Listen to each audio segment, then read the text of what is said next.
The gas leak in Landman isn't just a shocking accident that exists for spectacle. It fundamentally changes the direction of the story and puts real pressure on Tommy Norris and the entire M-Tex operation in ways that no boardroom argument or shady deal ever could. Up until this point, most of M-Tex's trouble lived in a gray area of legality, politics, and under-the-table maneuvering. The leak drags everything into brutal daylight. It turns abstract risk into real human consequence, and that's what makes it such a dangerous turning point for Tommy and the company. For Tommy specifically, the leak hits at the worst possible time. He's already stretched thin trying to balance his role as a fixer, a leader, and a buffer between the workers in the field and the corporate interests above him. The gas leak exposes how little control he actually has over the forces he's been working for. No matter how good he is at smoothing things over, no matter how smart his deals are, he can't negotiate with physics, pressure, or negligence.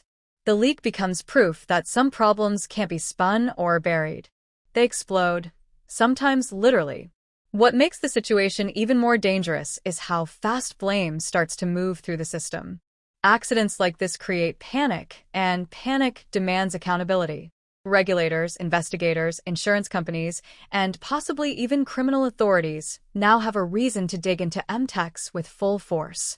Tommy has spent the entire series trying to keep certain doors closed, but the gas leak effectively kicks those doors wide open. Once investigators start pulling on one loose thread, everything connected to it becomes vulnerable, including deals that were never meant to exist on paper.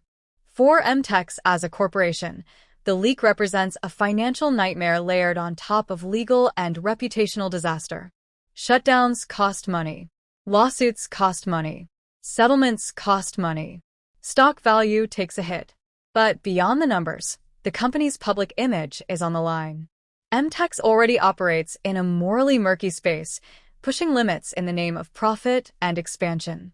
The gas leak gives their critics exactly the proof they've been waiting for. It confirms the worst suspicions that safety has been secondary to speed, scale, and revenue. Tommy's position becomes especially unstable because he's the face of M-Tex on the ground. To executives, he's supposed to control damage. To workers, he's supposed to protect them. To outsiders, he represents the company's operational decisions whether he agrees with them or not. The leak traps him between all three groups. If he defends M-Tex too hard, he looks heartless and complicit. If he openly criticizes the company, he risks his job, his influence, and possibly his safety. There is no clean move left for him anymore. The leak also magnifies the internal power struggles within M-Tex. When disaster hits, leadership doesn't ask who caused it, they ask who can be blamed without bringing the entire structure down. That makes Tommy a convenient target. He's visible, he's connected to the site, and he already operates in morally flexible ways. Even if he didn't directly cause the conditions that led to the leak, he may still be sacrificed to protect higher-level decision-makers. Corporate survival often depends on offering one person up as proof of accountability. On a personal level, the gas leak strips away the illusion that Tommy can keep work and conscience separated. He's seen what corners get cut. He knows how often safety concerns are minimized. The leak forces him to confront the human cost of those decisions in a way he can't ignore. This isn't numbers on a spreadsheet anymore.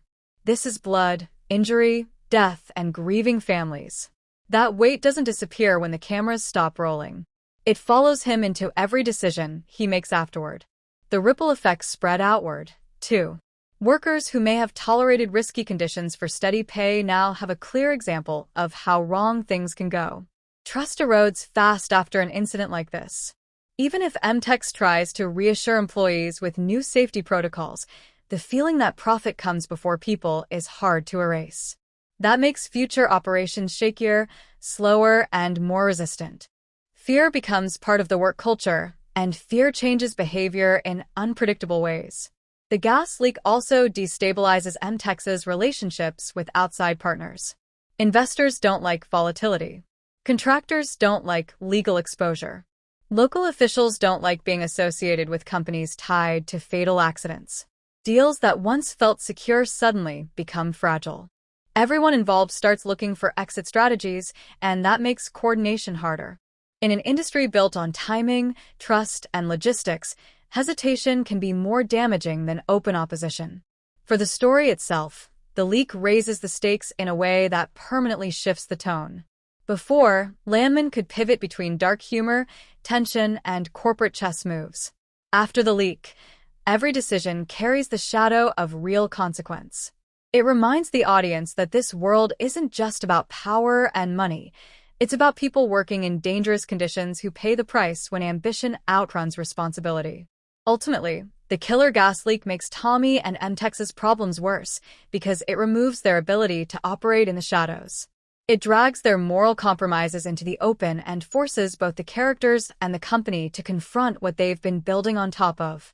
For Tommy, it threatens not just his career but his identity as someone who believes he can control chaos. For M-Tex, it exposes the cracks in a system that rewards speed and silence over safety. And once those cracks are visible, nothing can fully hide them again.